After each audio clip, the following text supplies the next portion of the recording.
அடுத்தது சேவையா. பாருங்க, விஸ்தாரா ரச சேவையா. இந்த சேவையா வந்து முடிஞ்ச வரலும் நான் வந்து கொஞ்சம் லேட்டானாலும் முடிச்சிடுறேன், கொஞ்சம் பொறுமையா கேட்டுங்க. இப்போ சேவை என்பது என்னங்க? சாதாரணமா நம்ம வந்து ஒருத்தருக்கு உதவி செய்யறத சேவைன்னு சொல்றோம், உண்மைதானே?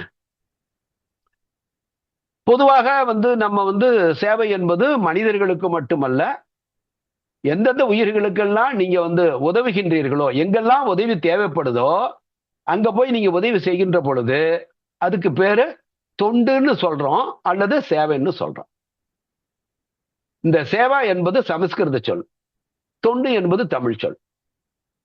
இப்போ இந்த சேவை செய்வதில் என்ன முக்கியமான விஷயம்னா, எதுக்காக நீங்க சேவை செய்றீங்க? சாதாரணமா இப்போ உதாரணமா இப்போ வந்து உங்க ஊர்ல ஒரு பெரிய கோயில் கும்பாபிஷேகம் நடக்குது.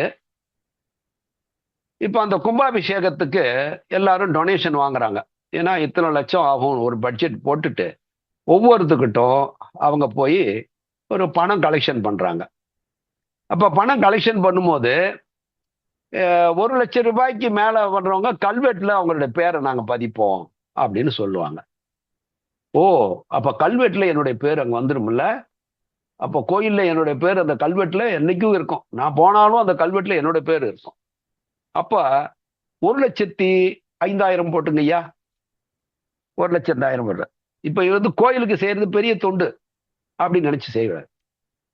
சரி, இப்ப அவருக்கு என்ன அவருடைய நோக்கம் அப்படின்னா, தன்னுடைய பேரு இந்த ஞான் எனது சொல்லி வள்ளுவர் சொன்னார் பாருங்க, இந்த செருக்கு நான் செஞ்சேன் அங்க தெரியணுமா. உண்மை அதுதானே அந்த மனசுக்குள்ள இருக்கிறது. நான் இதை செஞ்சேன்னு ஊருக்கு தெரியணும். அப்ப இதுதான் அந்த கர்வம் என்பது. என்ன அப்படின்னா அகங்காரம். இந்த நான் என்பது இந்த செஞ்சிருது. நீங்க செய்யறது நல்ல காரியம்னு ஒண்ணு செய்யறீங்க, அதுல நான் செஞ்சேன்னு நீங்க காட்டிக்கணும்னு நினைக்கிறீங்க பாருங்க, அதுக்கு பேரு சேவை இல்ல, அதுக்கு பேரு வியாபாரம். இப்ப அந்த காலத்துல பாத்தீங்கன்னா பண்ட மாற்று முறை இருக்கும். ஒரு பொருளை கொடுத்து இன்னொரு பொருள் வாங்குறது, இது பேரு விவசாயான்னு பேரு. அதாவது பண்டம் மாற்றுகிறது. அதாவது நான் வந்து பணத்தை கொடுப்பேன், எனக்கு வந்து புகழ் வரணும். பணத்தை கொடுத்து புகழை வாங்குறது எதுக்கு ஐயா இது? அப்ப இது பேர் தொண்டா? அதே மாதிரி ஒரு அநாத இல்லத்துக்கு வந்து நீங்க வந்து ஒரு பெரிய இது பண்றீங்க. அதுல வந்து இன்னைக்கு வந்து இவர் வந்து சோ இந்த அநாத இல்லத்துக்கு இவ்வளவு டொனேஷன் பண்ணாரு, இவ்வளவு பேருக்கு அன்னதானம் பண்ணினாரு அப்படின்னு அங்க பேர் போடணும் அங்க பலகையில அப்படின்னு எதிர்பார்ப்பாங்க. இது எல்லாமே இந்த தன்னுடைய பெருமையை இந்த உலகத்துக்கு காட்டுவதற்கு இப்படியெல்லாம் செய்கின்ற இந்த தொண்டு என்பது, சேவை என்பது இது தேவையாகாது. சரி, சேவை செஞ்சுதான் ஆகணுமா? இப்ப நான் தான் கடவுளை அடையிறதுக்கு நான் தமம் செய்கின்றேன், நான் வந்து அவன்தான் என்ற உணர்வு வந்து செய்கின்ற பொழுது இது போதுமே. அதே மாதிரி ஃப்ளோ ரசாவில வந்து அவன் காட்டுகின்ற என்னென்னலாம் சொன்னானோ அதெல்லாம் நான் என்னோட வாழ்க்கையில பின்பற்றிட்டு போய் ரசாவும் இருக்குது. அடுத்தது இந்த எக்ஸ்பான்ஷன் ஆஃப் இது இருக்குது, விஸ்தாரமும் இருக்கு, தானமும் செய்யறேன். அப்போ இதுக்கு மேல வந்து சேவை செஞ்சேன்னா செய்யலன்னா அப்படின்னு ஒரு கேள்வி கூட கேட்கலாம்ல. ஏன்னா தவம் செய்தாலே போதும் என்ன, யான் எனது என்னும் செருக்கறுப்பான்னு. ஆனா இந்த யான் எனது என்றது அகப்பற்று மட்டும் இல்லைங்க, இந்த புறத்துல இருக்குது பாருங்க, நான் செஞ்சேன் நான் செஞ்சேன் நான் செஞ்சேன் நான் செஞ்சேன், அதுல இருந்து நீங்க விடுபடணும். அதுல இருந்து யாரால விடுபட முடியும் அப்படின்னா, அப்படி சாதாரணமா வந்து தன்னுடைய பேர் இல்லாம வந்து செய்யணும் அப்படின்னா அது சாத்தியம் இல்லை. சிலர் சொல்லுவாங்க, ஐயா அதெல்லாம் எனக்கு பேர்லாம் ஒன்றும் போட வேணாம் ஐயா அப்படின்னு சொல்லுவாங்க. ஆனா தன்னுடைய சொந்தக்காரன்கிட்டயோ ஒரு நண்பர்கிட்ட சொல்லும்போது, இந்த மாதிரிப்பா நான் இதுக்கு வந்து வந்து கேட்டாங்க, நான் ஒரு 1,50,000 ரூபாய் கொடுத்தேன், அது பேர் கூட போடுறேன்னு சொன்னாங்க, அதெல்லாம் எதுவும் வேணாமான்னு சொல்லிட்டேன்ப்பா. பாப்பா நம்மளுக்கு எதுக்குப்பா பேரும் புகழும் சொல்லுவாங்க. இங்க என்ன நடக்குது? இந்த கையில கொடுத்து இந்த கைக்கு தெரியக்கூடாது இல்லையா? அது யூனிலேட்டரல், ஒருதலை பட்சமாக நடக்க வேண்டும். திருப்பி எதையும் நீங்க பெறவே கூடாது. இப்ப அங்க வேணாம்னு சொன்னீங்க, ஆனா நீங்க 10 பேத்துக்கு 20 பேத்துக்கு கேட்டா அப்படியே சொல்லி சொல்லி சொல்லி சொல்லி நான் தான் செஞ்சேன் நான் செஞ்சேன் சொல்லிக்குவாங்க. இதெல்லாம் மனதினுடைய குறைபாடு. அப்ப யார் இதை உண்மையிலே விரும்ப மாட்டாங்க அப்படின்னா, இங்கதான் இந்த ஆன்மீகத்துக்குள்ளார என்ன ஒரு இதுன்னா, சேவை என்பது நான் யாருன்றது உணர்வதற்கான பயிற்சியை செஞ்சிட்டீங்களா? தொடங்கிட்டீங்கல்ல? நான் பிரம்மம் தான். சரி, இப்போ நீங்க பிரம்மம் தான் அப்படின்னா உங்க பக்கத்து வீட்டுக்காரர் யாரு? அல்லது ஒரு பிச்சை எடுக்கிறதுக்கு உங்க முன்னால வந்து சோறு கொடுங்க ஐயா எனக்கு பசிக்குதுன்னு சொல்றது யாரு? உங்களுக்குள்ளா இருக்கிறது மட்டும் பிரம்மம்னு நீங்க உணர்ந்துட்டீங்க. ஆனா ஒருத்தர் வந்து உங்ககிட்ட வந்து யாசகம் கேட்டு பிச்சை கேட்டு உணவு கேட்டு ஒருத்தர் வந்து முன்னால் நிக்கிறாருன்னா அவருக்குள்ள இருக்கிறது யாரு?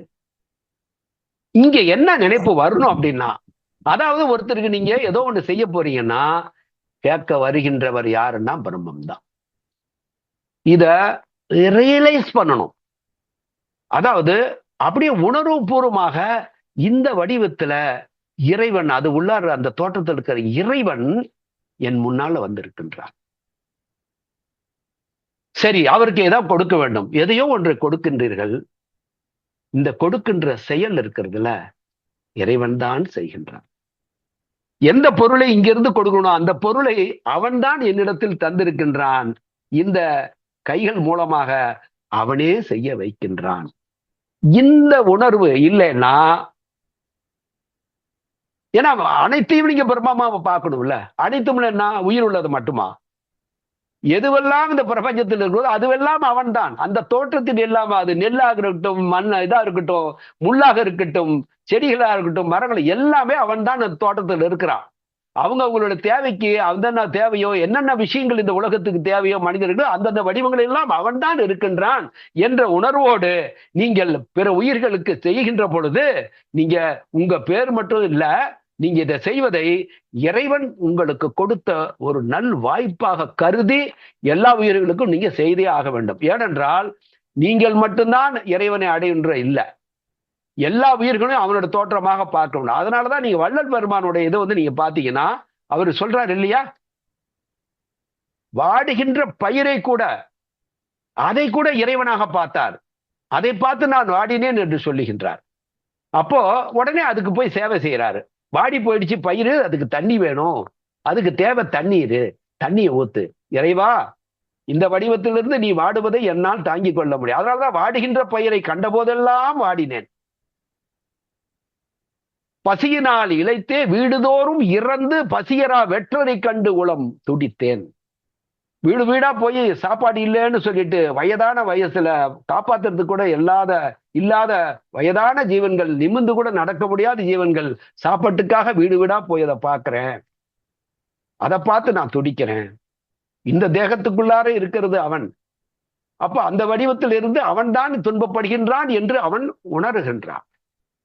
இந்த உணர்வு இங்க லாஜிக்கெல்லாம் கிடையாது, இதுதான் உணர்வு. இந்த உணர்வுல எந்த ஒரு மனிதன் எல்லா உயிர்களுக்கும் அவன் தொண்டு செய்தே தீர வேண்டும். ஏன்?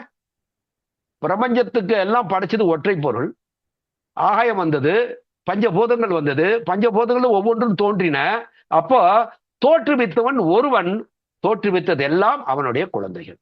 இவ்வளவுதாங்க லாஜிக்.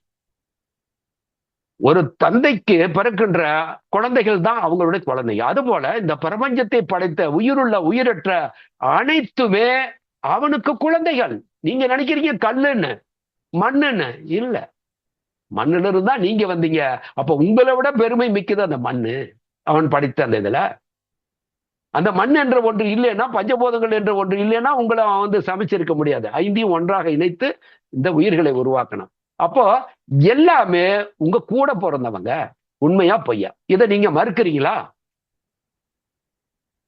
அந்த பாவனை வந்து மனிதர்களுக்கு எங்க இருக்குதோ அங்கதாங்க பக்தின்ற ஒன்று இருக்குது. அனைத்தையும் இறைவனுடைய தோற்றமாக பார்க்கின்ற, அப்ப கண்ணு முன்னால காணுகின்ற எதெந்த உயிர்கள் எல்லாம் துன்பப்படுகின்றதோ அந்த உயிர்களுக்கெல்லாம் போய் ஆஹா, இந்த தோற்றத்துல இருக்கிற அந்த என்னுடைய இறைவன் இந்த தோற்றத்துல என் முன்னால இருக்கிறான், இப்ப நான் எனக்கு ஒரு வாய்ப்பை தந்திருக்கின்றான் அங்கே சேவை செய்வதற்கு. நன்றி இறைவா, நன்றி. இது போன்ற பல வாய்ப்புகளை எனக்கு தந்து கொண்டே இரு. இதுதாங்க சேவையா என்பதற்கான உண்மை பொருள். இங்க சேவைக்கு பின்னால் இருக்கிற முக்கியமான விஷயம் என்னன்னா, படைத்தது அனைத்தையும் உங்களோட கூட பிறந்தவர்கள். நாம பல பாகுபாடுல ஒவ்வொருத்தரையும் பார்க்கிறோம். இல்லவே இல்லை. சத்தியம் என்ன? உள்ளதனைத்திலும் உள்ளொளியாக ஒளிந்திடும் பிரம்மம். உள்ளதனைத்திலும் அந்த பிரம்மம் தான் இருக்கிறது என்று சொன்னால், அவன் ஒருவன் தான் அனைத்தையும் படைத்திருக்கின்றான். மனிதர்களையும் அவன் தான் படைத்தான், மிருகங்களையும் அவன் தான் படைத்தான் என்று சொன்னால், நீங்க எல்லாருக்குள்ளாரையும் அவன் தான் இருக்கின்றான்ற பொழுது, உங்க கண்ணு முன்னால ஒரு சகோதரன் துன்பப்படுகின்ற பொழுது நீங்க விட்டுட்டு போறது தர்மமா? அப்போ சக மனிதர்கள் மட்டுமல்ல, சக உயிர்கள். இன்னைக்கு ஒரு தாவரம் தான் உங்களுக்கு நீங்க வந்திருக்கீங்க. அப்ப தாவரம் உங்களுடைய மூதாதையர். ஒரு விலங்குகள் இருந்தா நம்ம வந்திருக்கோம். விலங்குகள் அனைத்தும் நம்மளுடைய மூதாதையர்கள், நம்மளுடைய ஃபேமிலி. இதுதானே பொருத்தமான ஆன்மீகம். இதுதானே உண்மையான ஆன்மீகம். படைத்தவன் ஒருவன், படைத்தவையெல்லாம் அவனுடைய குழந்தைகள், சந்ததிகள். அப்ப அவர்கள் எல்லாமே நாமெல்லாம் கித் அண்ட் கின்ஸ், நம்ம எல்லாம் ரிலேஷன்ஸ். அப்ப எந்த உயிரை நீங்க கொடுமைப்படுத்துவீங்க? துன்பப்படும் போது நீங்க உங்க குழந்தை துன்பப்பட்டா முடியல, பார்க்க முடியல. உங்க ஒரு சகோதரனோ கூட பிறந்தவங்களோ அப்பாவோ அம்மா துன்பப்பட்டா உங்களால தாங்கிக்க முடியல மட்டும் இருந்தா, அப்ப மத்ததெல்லாம் யாரு? அவன் தானே படைச்சான். இந்த எல்லை தான் உண்மையான விரிவாக்கம். இது சேவையின் மூலமாக இந்த விரிவாக்கம் உண்மையிலேயே நடைபெறுகிறது. ஆகவே நிறைய சொல்லலாம். சுருக்கமாக சேவை என்பதையும் நான் உங்களுக்கு சொல்லி முடித்து விட்டேன். இதையெல்லாம் எந்த ஒரு மனிதன் செய்கின்றானோ அவன்தான் பாகவத தர்மத்தை, 6வது அறிவை அவன் பயன்படுத்துகிறான் என்று அர்த்தம். இது எல்லாமே கரெக்டாக நீங்க தெரிந்து எப்படி செய்யணும். ஏன்னா இதெல்லாம் உங்களுடைய குருவனிடத்திலிருந்து எல்லா போதனைகளுமே கிடைக்கும். ஏன்னா ஒரு சீடனுக்கு குருவனிடத்துல தான் எல்லாம் கிடைக்கும். விவரம் நாம தெரிந்து கொண்டோம், விஷயங்களை பின்னால எல்லாமே தெரிந்து கொள்ளலாம். இதையெல்லாம் நீங்க தெரிஞ்சு அந்த முறைப்படி ஒருத்தர் தன்னுடைய வாழ்க்கையில பிசிக்கல் லைஃப்ல என்னென்ன பண்ணணும், தியானம் பண்றதுக்கு முன்னால என்னென்ன மாதிரி மனப்பக்குவம் வேண்டும், இதெல்லாம் பின்பற்றுகின்ற பொழுது நிச்சயமாக அதனுடைய விளைவு தத்து ஸ்திதி என்று சொன்னால், தத்து என்றால் அது, ஸ்திதி என்றால் அந்த நிலை, த ஸ்டேட் ஆஃப், அதாவது அந்த அதுவாக மாறுகின்ற நிலை. நீங்கள் அவனாக மாறிவிடுவீர்கள். அதான் தத்து ஸ்திதி என்பது. அது ரிசல்ட். ஆனா இந்த 3 நீங்க கட்டாயமா செஞ்சாகணும்.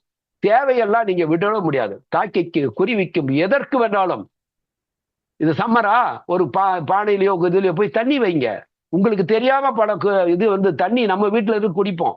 இப்படி எதெல்லாம் தோணுதோ, அதாவது இயல்வது கரவேல். உங்க சக்திக்கு உங்க எவ்வளவு உங்களால் ஒதுக்க முடியுமோ அதுதான், அவ்வளவுதான். அதுக்கு மேல எதுவும் அவசியம் இல்லை. ஏன்னா நீங்களும் உயிர் வாழணும். ஆனா உங்களுக்கு மேல என்ன செய்ய முடியுமோ அதுதான் கரவேல். இயல்வது கரவேல். உங்களால் முடிந்ததை நீங்க செய்யாம விட்டுடாதீங்க, மறைக்காதீங்க. இவ்வளவுதான் என் சேவை என்பது. ஆனா அதுவும் இறைவன், இதுவும் இறைவன், கொடுக்கின்றதும் இறைவன் என்பதுதான் இதற்கு பின்னால் இருக்கிற தத்துவமாக இருக்க வேண்டும். இதுதான் உண்மையிலேயே இறைவனை நாடுவதற்கு 6வது அறிவு என்பது. இப்படியெல்லாம் உணர்வதுதான் 6வது அறிவு. இந்த இதோட நாம இன்றைய வகுப்பை நாம முடித்துக் கொள்ளலாம். அதிக நேரம் எடுத்துக்க விரும்பல. ஏதேனும் கேள்விகள் இருந்தா வேணா கேட்டுங்க. ஏன்னா இந்த சேவை பற்றி ஏதேனும் கேள்விகள் உங்களுக்கு வரலாம். தைரியமா கேளுங்க, தயங்காம கேளுங்கள். ஆக மொத்தத்துல இறைவனை அடைவதற்கான ஒரே வழி தவம்தான். அதுதான் இந்த சிற்றறிவை பேரறிவாக இணைக்கும். இதுதான் இந்த யோகா என்பது. யோகா என்றால் இணைதல். இந்த ஜீவன் பரம ஜீவனோடு